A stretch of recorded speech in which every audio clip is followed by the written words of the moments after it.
Hello friends, आज के इस वीडियो में हम इतिहास के ऐसे महान शासक के बारे में बात करेंगे जिसने अपनी इच्छा शक्ति, दृढ़ संकल्प के द्वारा कठिन परिस्थितियों में भी लक्ष्य हासिल किया, जिसका नाम युगों युगों तक लिया जाएगा। हर मनुष्य जो आज का हताश और निराश हो चुका है, अपने लक्ष्य को पाने के लिए इसे सीखना चाहिए, जिसका नाम है चंद्रगुप्त मौर्य। आइए जानते हैं इसके बारे में। चंद्रगुप्त का जन्म 341 ईसा पूर्व पाटलिपुत्र में हुआ।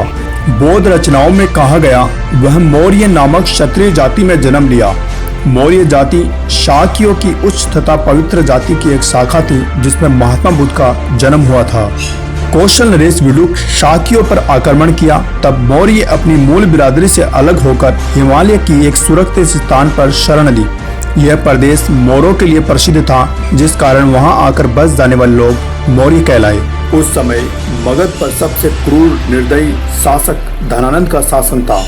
उसने जनता पर अनगिनत कर लगा रखे थे। वह एक लालची शासक था। उस समय उसने 99 करोड़ स्वर्ण मुद्राएं एकत्रित कर रखी थी। उसने ये सारा धन गंगा नदी की तली में एक चट्टान खुदवाकर ये सारा खजाना गड़वा दिया। उसकी धन संपदा की ख्याति तब दक्षिण तक पहुंची, जिसका उल्लेख तमिल कविता में मिलता है। पहले पाटली में संचयी हुई, फिर गंगा की बाढ़ में छिप गई। धनानंद की सेना में 6 लाख सैनिक और विशाल साम्राज्य के शासक था। उस समय चाणक्य तक्षशिला सुप्रसिद्ध शिक्षक थे। ये दूरदृष्टि रखने वाले थे। चाणक्य को गुप्तचरों की सहायता से पता चला कि सिकंदर नाम का शासक अपने विजय अभियान करता हुआ फारस तक पहुंच गया। उसका ख्वाब है कि संपूर्ण विश्व पर उसका आधिपत्य हो। चाणक्य चिंतित होते हुए इसको रोकने के लिए उस समय के सबसे शक्तिशाली जनपद मगध पहुंचे और उस समय दरबार में संगीत व नृत्य चल रहा था और धनानंद शराब व अय्याशी में डूबा हुआ था। चाणक्य ने धनानंद को भारत पर सिकंदर के होने वाले आक्रमण के बारे में बताया, परंतु धनानंद ने चाणक्य का उपहास व अपमान किया। इससे आचार्य चाणक्य अत्यंत क्रोधित हो गए और उन्होंने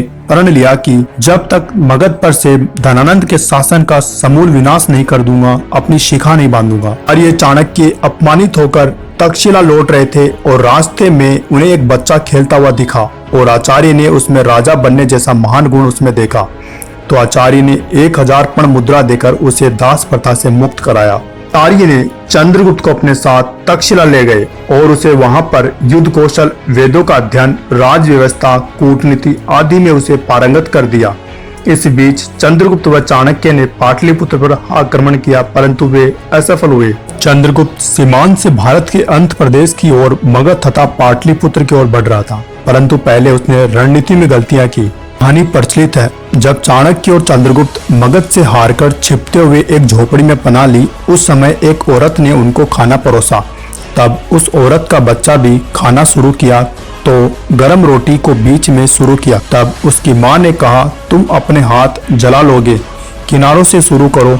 तुम भी वही गलती कर रहे हो जो चाणक्य और चंद्रगुप्त ने पाटलिपुत्र पे हमला करके की और हार गए। तब चाणक्य सब समझ गए। इसके बाद चंद्रगुप्त और चाणक्य ने दूसरी नीति अपनाई। जैसे जैसे रास्ते में पड़ने वाले अनेक राज्य तथा जनपदों पर विजय प्राप्त करते गए, वैसे वैसे वहां अपनी सेनाएं भी नियुक्त करते गए और फिर उन्होंने अपनी विजयी सेना के साथ मगध की सीमा में प्रवेश करके पाटलिपुत्र पर घेरा डाला। चंद्रगुप्त और घनानंद की सेनाओं के बीच भयंकर युद्ध हुआ। चंद्रगुप्त ने घनानंद को मार दिया। इसके पश्चात मगध के सिंहासन पर चंद्रगुप्त बैठा।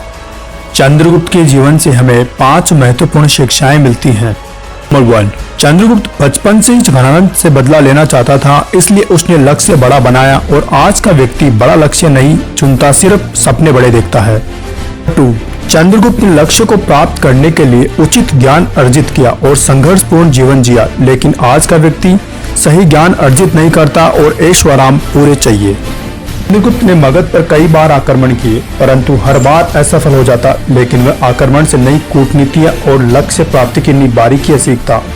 लेकिन आज का व्यक्ति एक बार असफल होने के बाद हताश और निराश होकर प्रयास करना छोड़ देता है। नंबर 4, सिकंदर और चंद्रगुप्त में संघर्ष चल रहा था। तब चंद्रगुप्त ने अपनी चालाकी और कूटनीतियों से सिकंदर और उसकी फौज में डर का माहौल व अविश्वास पैदा कर दिया, परंतु आज का मनुष्य लक्ष्य को न समझकर स्वयं डर जाता है। पॉइंट नंबर 5, चाणक्य की तरह स्वाभिमानी होना चाहिए और कठोर भी। एक बार प्रण लिया तो हर संभव प्रयास और इंतजार करके लक्ष्य को पूर्ण करना, लेकिन आज का व्यक्ति स्वाभिमानी का गुण मर चुका है और लक्ष्य प्राप्ति का प्रण कमजोर रहता है।